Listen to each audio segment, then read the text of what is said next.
Hi everyone, welcome to the Health Tip this week. So this week we're continuing on talking about how the phases and our network care, what we're finding when we're looking at your legs, tells us a bit about your consciousness and what you think or say to yourself. So there's one phase called phase 3, and that's a very common one where you're lying on the table, your leg is short. When we bend it up it stays short, or when we bend it up it goes longer. So each one of those is a different phase, either to do with like part of the ilium or the apex of the sacrum, the lower part of it basically has to do with your pelvis. So the pelvis has a lot to do with your body, your identity, and how you identify with yourself. So when that phase is present, there's an identity thing and how you feel like you fit in culture. So the identity means what you think you should be in our culture, or what you think your family thinks you should be to fit into our culture, or maybe your peer groups, or maybe your church, or we say teachers, preachers, that kind of thing, right? So that sort of, it comes into the shoulds, how you should be, how I should be, what they think I should be, that kind of thing. When there's a resolution in the phase 3, what happens is the person says, well, I don't worry about what everyone else or what I think I should be. What does my soul think I should be?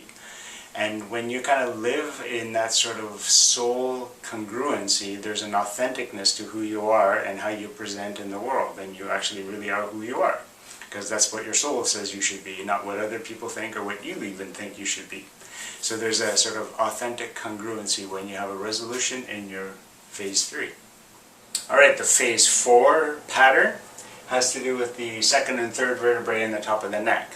So this is more like we call it a lateral bending kind of problem. So the vertebrae might be kind of shifted like this and causing a tension pattern where it's hard to push your legs together.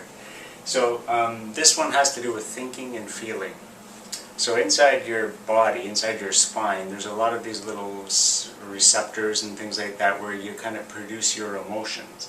And hypothetically, inside your head is where we think you do produce your thoughts.